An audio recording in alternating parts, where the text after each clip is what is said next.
Hi, this is Suzanne Rees at Inspired to Study, and welcome to our webinar, which is dealing with how to deal with stress and coping with deadlines. I appreciate that at this time of year, lots of students are busy preparing for mock assessments and also thinking about deadlines that are coming up. So I thought it'd be really good in this session to really focus on that. So please send me your questions and tell me what you think as we go along.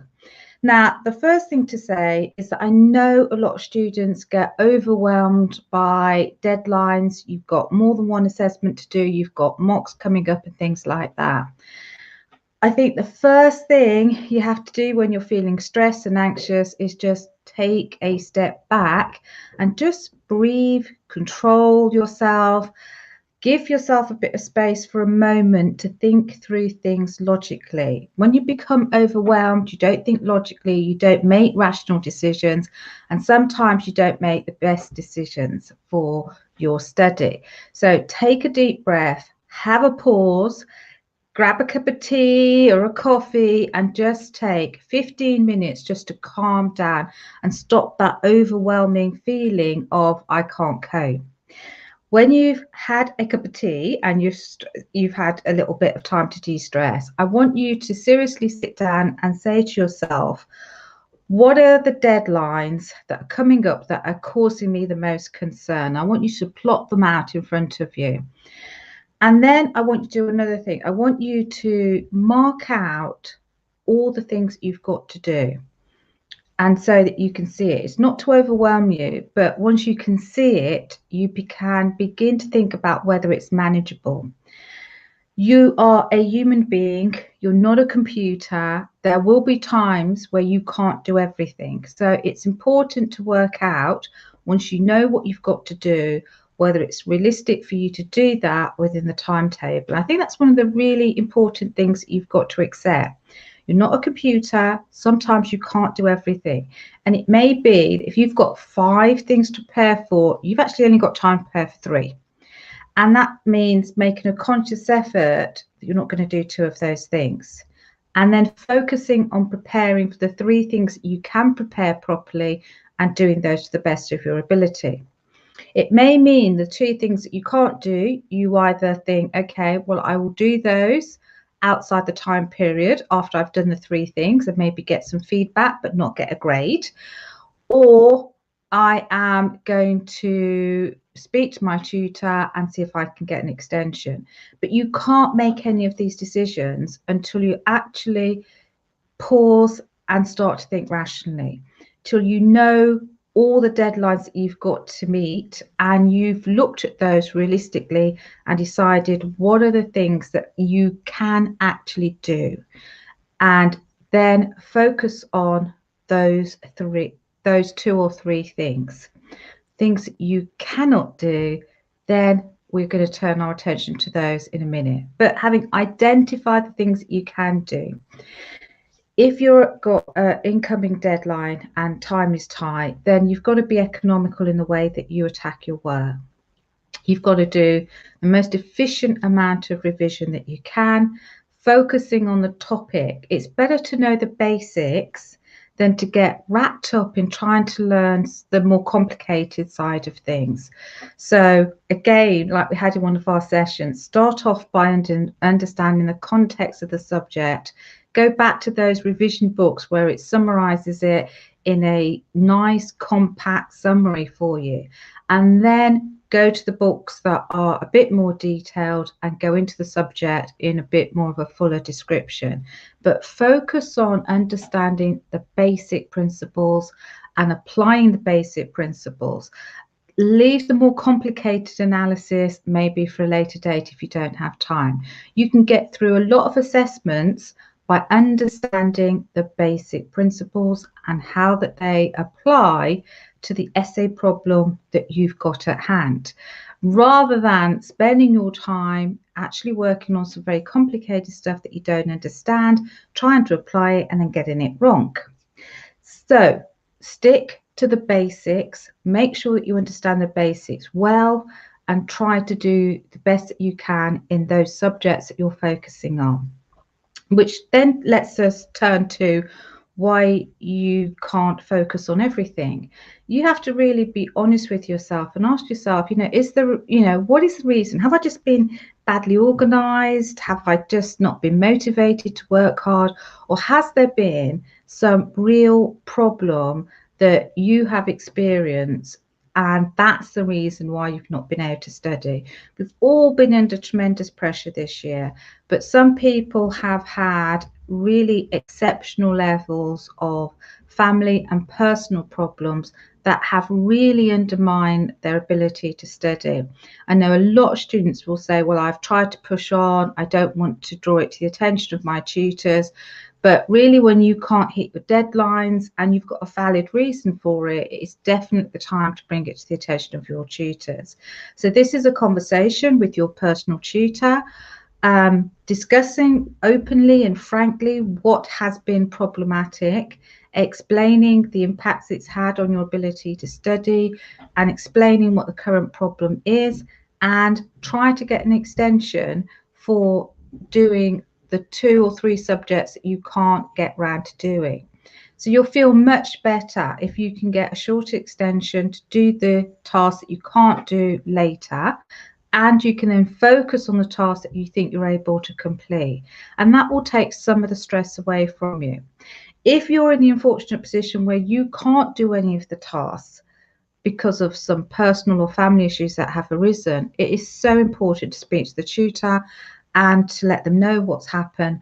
And then maybe when you're able to study, you can make arrangements for you to do that work at a later day.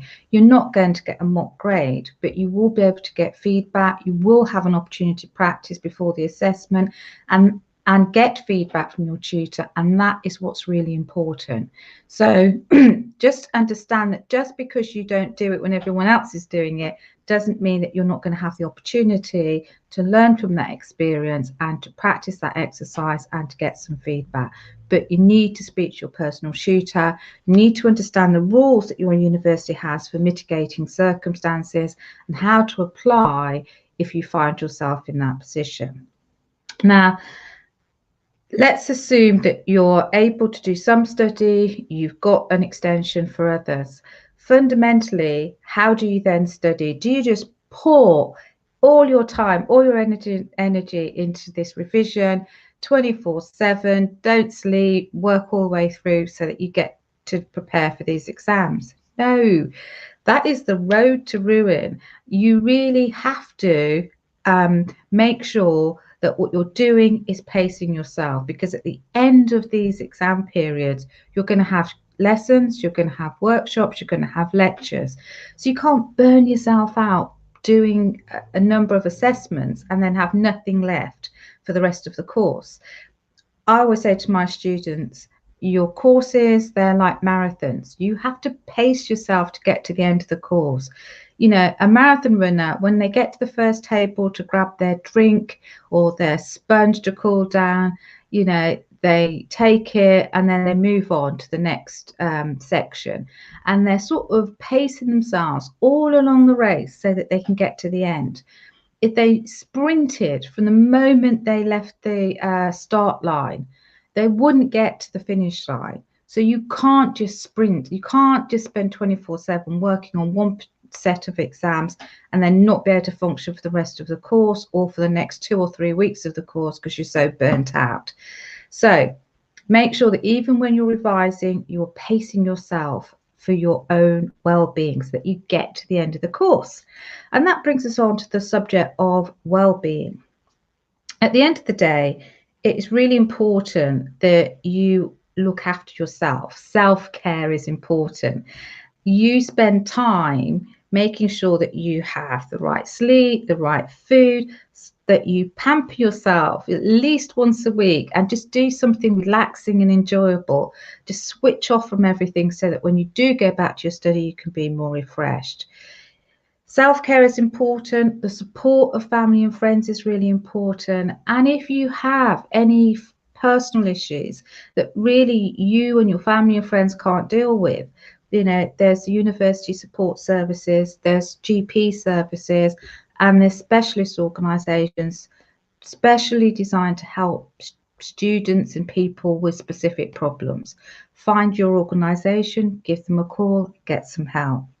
And by doing all of those things, it's going to make it so much easier for you to get to the end of the course and to finally pass it with the grade that you want.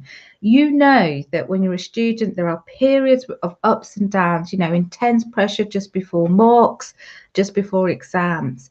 And you have to just try and ride the wave of these ups and downs on a course. You know that after an up, there will be a bit of a lull, and you just have to keep going to the end of the course. Now, none of this is rocket science, but what I really want to do is to hear from you with your comments. Now, I think I have a comment. Yeah. How can we get support in stressful times? How to get motivated? Okay, so look, there are two things that can happen when you're stressed. When you're stressed, you can work like manically, and you've got to sort of make sure that you turn it off sometimes, do relaxing things. And the other side of it is that you're just not motivated, you don't want to do any work, you don't feel like you want to engage in your lessons, and you just don't have any interest in doing anything. I think in that scenario, it's really important to sort of reset, to go and do some self-care, talk to friends and family, and to just give yourself some space in order for you to think about what you're going through, and to accept that you're not in a happy place. And having thought about why you're not in a happy place, you've got two choices. Either you have a good talk to yourself, you think, okay, I need to get back on and do this, because ultimately I want this exam to be successful, I want this course to be successful, I want this qualification, I want a career at the end of it. Or you accept that, you know, maybe this is something that's a bit bigger than me, and you go off and you get some sort of professional support and help. And your university, your GP, specialist organisations are the best place to go and get some support. And a lot of this, so much of it now, is online or over the telephone, so you don't even have to go to a specific place. You know, just go and have a chat with people and try and work through whatever it is. Does bad health conditions affect stressful situations, and how do you overcome that? Absolutely. Thank you, Zainab, who sent us that question.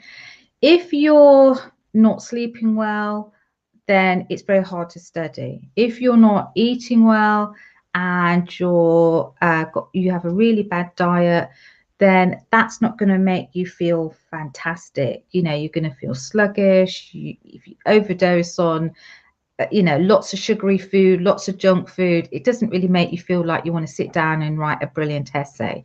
If you're not doing any exercise, you're not getting any fresh air, all of these things combine to make you feel like, I don't want to go out, I don't want to talk to anybody, I don't want to do anything. So part of, you know, getting on top of things and being organized is about getting into a routine, making sure that you have a routine to get up, get dressed, get a healthy food into you, have some exercise at some stage during the week, you know, 3 or 4 times a week ideally. You know, if you can go out for a walk every day for an hour, brilliant. Making sure that you're doing some exercises, some stretches and things like that, you know, that is really important. And the combination of all of those things will actually help your study, because when you feel well and you sleep well and you eat well, you study well. And it's the whole thing that you need to nurture in order to feel well. Okay, right. We've got another comment on the website. So this is from Joel. Joe says, thanks, Hassan. I've tried to contact my tutor to get an extension, but having difficulty. What do you suggest? Okay, so you've got a deadline coming up. You have tried to get hold of your tutor and they're not there. then what I would start doing is talking to someone else in the team, maybe the head of the course. Email the tutor. It may be that you can't get them on the telephone, but they are actually checking their emails. So just put it in an email and tell them what the problem is. Or if you can't get your tutor, maybe you look to see if you can get the course leader or the course director. So there'll always be somebody else, hopefully in an organisation. If a tutor's not available, there'll be somebody else that's available to help. So ring up the school office, email the school office, explain that you're trying to get hold of a tutor and you're having difficulty. Say that you need to talk to a personal tutor about a problem. You don't have to tell them details. And the school office should be able to give you somebody else who can help in this scenario and speak to them. If you can't get hold of your tutor, if you need someone, say, counselling services, speak to the counselling services, and then they may have a route to go back and talk to your tutor. The key thing is to let somebody in the university know there's a problem. Let them know what the problem is, and if you're going to use any university services, they will probably relay back to your tutor. So make sure that you tell them who that person is and give them permission, and just get some help as soon as possible, and don't leave it to deal with it later in the course, at the end of the course. If you're not feeling well, it's imperative that you actually deal with it straight away and not allow things to develop or get worse, because that ultimately is not going to be good for your study. You know, it takes a lot to acknowledge that you need help, and when you do that and you get the right help, your studies will definitely improve. Okay, we have another question here from Denise. Denise says, "Hi Suzanne, nice to chat to you." Hi Denise.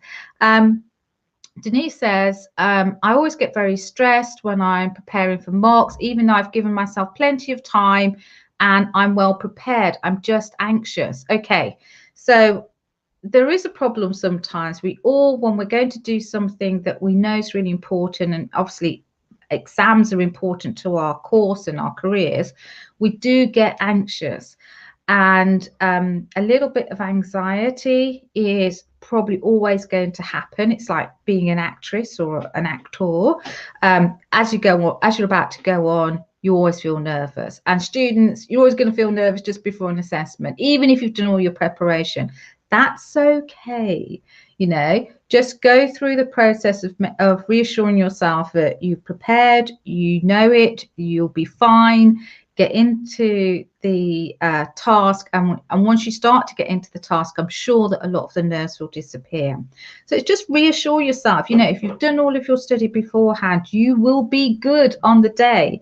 Don't worry about it. And the other thing, the flip side of that is, once you've done an exam, stop thinking about it. There is no point thinking about, did I do it right? Did I get the wrong answer? Your whole perception of that assessment after you've done it will be very blurry, and you'll probably think you did a lot worse than you did. You won't remember all the great stuff you did. So just forget about it and move on to the next task, because there's nothing you can do once that submit button has been pushed in and it's gone off. So don't worry about it, just move on to the next task, forget it. And as I said, because you're running a marathon, you're going to be nice to yourself, give yourself some self-care, and you'll be ready then to start on the next phase of the course. Okay, that's lovely. Thank you. Having difficulty with legal drafting course, what would you? Okay, legal drafting, I'm quite good at legal drafting. I have some really good online courses which are designed to help to explain legal drafting in a very simple way. It gives you a very simple case study, and it allows you to practice your drafting skill and then to look at a sample answer. And I go through it with you and discuss why I've drafted in a certain way. And then you can go back and re-practice and do some more drafting. So if you're into drafting legal documents or opinion writing, there's some brilliant courses to do on the website, www.inspiretostudy.org. If you're in the process of choosing a dissertation subject, then don't forget to have a look at my book, LMM Dissertation, how to maximize your marks in a practice focus LLM dissertation. So that's it for this week. I hope that you focus on the fact that stress and deadlines, they are temporary. They come and they go, and it's normal to feel stressed before an assessment or a mock. As you go through the process, your stress levels will come down and you'll be better for having coped with that process. So till next week, have a fantastic week, and I will see you next week where we're going to have a question and answer session. So please direct message me, DM me with your questions for next week's Wednesday webinar, which is just your questions on study skills. Do you have any problems, or are there any burning questions that you want to ask? We're going to deal with them in our question and answer session next week. Have a fantastic week, and I will see you soon. Bye.